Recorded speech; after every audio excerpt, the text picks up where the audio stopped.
Jæja, sælveriði og velkomin í flugusmiðina. Ívar hér.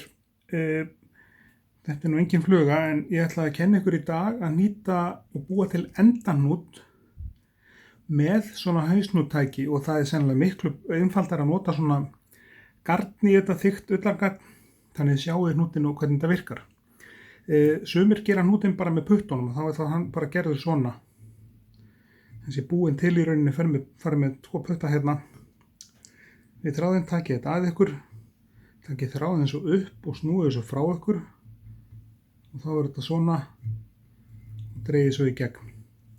Margir kjósa að gera endahnútinn með fingrunum og það ekki nokkuð skapaður hlutur af því. Það bara margir gera það bara best þannig. Sjálfur lærði ég að nota svona hausnúttæki eða svona whip finishing tæki fyrir mörgum árum og það notarðu með því að setja þá efri hlutan á þessum, þetta svona enskur, tradisjonal eða klassískur whip finisher eða hausnúttæki. Þá setur endan á garninu hérna og hinn endan hérna og svo snýrðu garninu, þessi fer með þennan enda upp og snýr garninu í hring, þá ertu komið með hérna þríhyrning. Það snýst alltaf að búa til þríhyrning og þennan þríhyrning setur yfir fluguna hérna eða yfir hausinn á flugunni. Við ímyndum okkur að þetta sé hausinn og við séum að gera endahnútinn. Við getum gert þetta aftur og aftur, húkkað svo þessum hérna enda úr og dregið í gegn, svona. Gerið þetta aftur, til að sýna ykkur. Þá byrjið að húkka þessu í hérna. Byrjið að húkka þessu hérna í svona.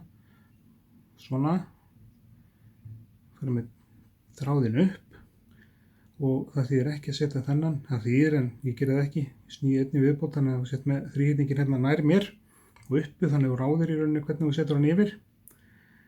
Svona 1, 2 og 3 og dregur í gegn og þá ertu í rauninni komið með hnút og þetta hnútarnir sem ég geri nema bara, ég geri þetta náttúrulega með í rauninni þessu tvinna sem mun mjórri heldur en þetta garn hérna.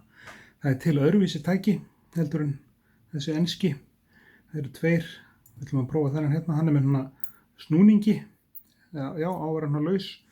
Hann virkar svipað, þá setur við tvinnan hérna í þetta hak, svona, og utan þetta hérna, í hakið hérna og utan þetta frá þér.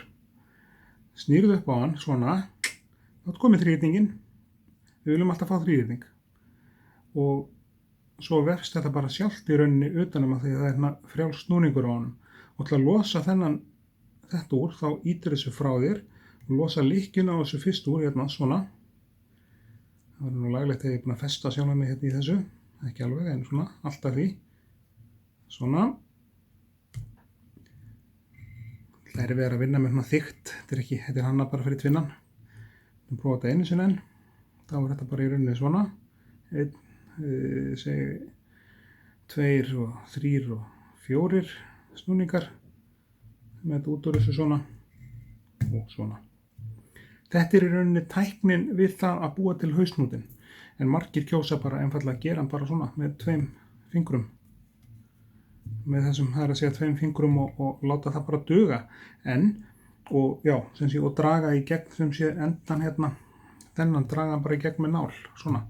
Það virkar, það er ekkert mál, en þegar að þið eru komin niður í tvinna sem er 17.0, þetta er 8.0 þessi hérna svarti sem ég er búin að vera að nýta mest með, en þegar eru komin niður í svona þurrflögutvinna sem er 17.0, þá er mjög auðvelt að særa svoleiðis tvinna með puttunum og nöglunum. Þess vegna fór ég að venja með að því ég er að nýta laxaflugur sem eru litlar, þá bara virkar ekkert að vera með puttan í þennan tvinna, þú bara slítur hann með puttunum. Þess vegna fór ég að nota og kom mér upp á lag með að nota þessi tæki. Fleira er það ekki í bili. Ég þakka ykkur kærlega fyrir áhorfið og hvet ykkur til þess að gerast áskrifendur á Rósinni og læka við þetta vídeó. Og við sjáumst hress og kát í næsta vídeói. Takk fyrir.